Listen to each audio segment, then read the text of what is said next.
And we're back with WHHI-TV, and I am delighted to introduce you to Christopher.Ophardt, who is the new Public Information Officer here for Beaufort County. You know, number one, welcome to the county. Welcome to Beaufort. You just moved here with your family, so you took on this new role. Yes, thank you very much. It's been great. I'm just retired from the military after 20 years, and my last assignment was at West Point, New York. So that was a very fascinating experience, being able to educate the cadets and future Army leaders. And now I'm here in Beaufort to help inform the public about all the great things the county's doing for them. Well, thank you for your service, first of all. So, appreciate it. Thank you. Well, there's a lot to talk about today. So where do we want to begin? We have referendums, but we also want to, before we go too far, let's just talk about this.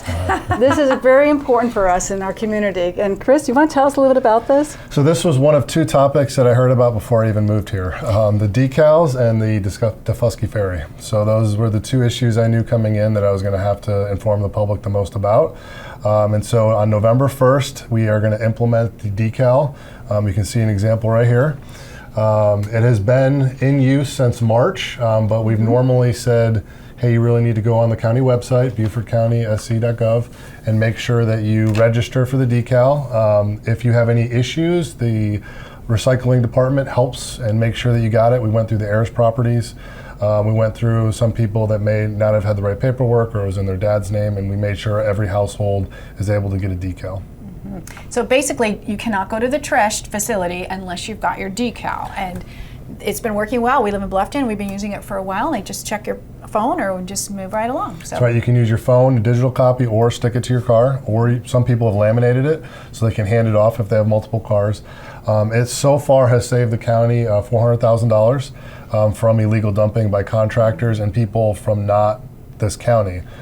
So some people from Georgia like to come up and use it, and some people from other counties like to come down because our convenience centers are well placed around the county, and they're very easy to use, and they're kept very well. And you can get in and out pretty quickly with your trash. All right, remember this. This is very important to us. Okay, moving on to other matters at hand. Let's talk about them. Where do you want to begin?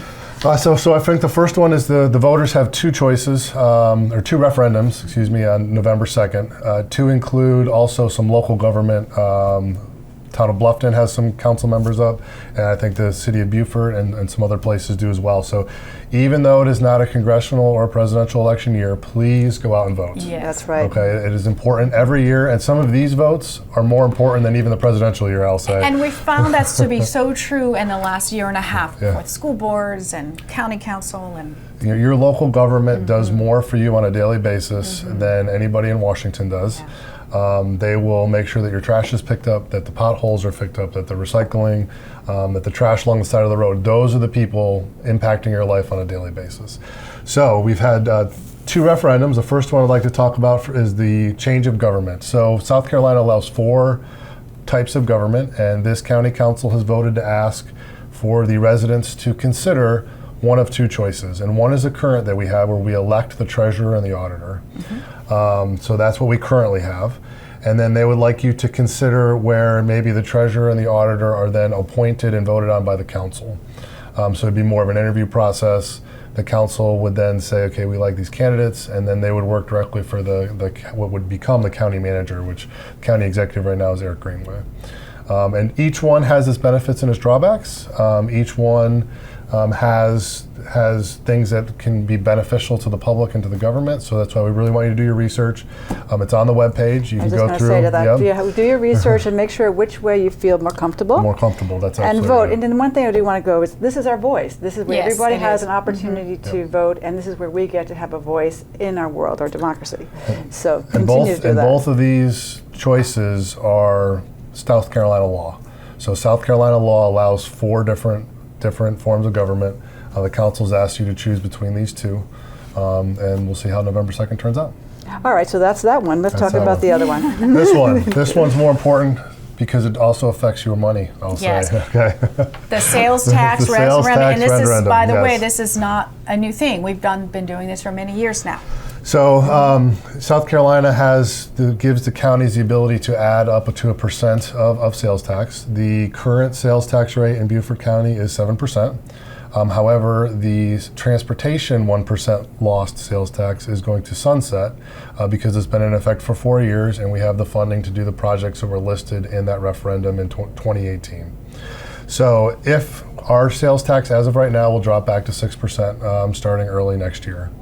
So if on November 2nd, we have now the local option sales tax where this is considered a reprieve to personal and property tax. So in this case, we would raise money based on a 1% sales tax that would take it back to 7%. But then you would get a credit on your property and your vehicle tax bill, personal property tax bill.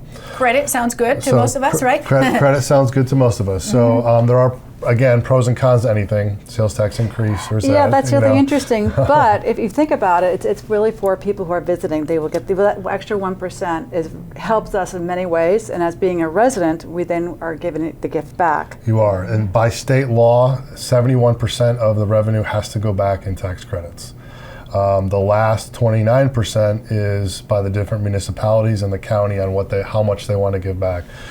So some years, based on the list that they have done, they can give, the 71% back. Or other years, if we got a huge infrastructure package from Washington, D.C., and the state gave us a whole bunch of funding, they could give 100% back. It would be up to each of the towns and the cities on how they would want to implement that and bring it back to you. There's so much here. There is so much here, and we could actually do a whole show with just you, and maybe we can sometime. The last thing I want to add is it can be repealed. Okay. So if 11% of voters decide, you know what, we didn't get the tax credit back that we wanted, they can then get it back, put it back on the referendum, and it can then be taken away. So this is not a permanent tax forever. It's up to the voters. Well, Chris, we want to thank you so much for all that information. Go to the website. It's so important. Become informed and vote. That's what we have, right? Absolutely. So stay right here. We'll be back with more 843 TV.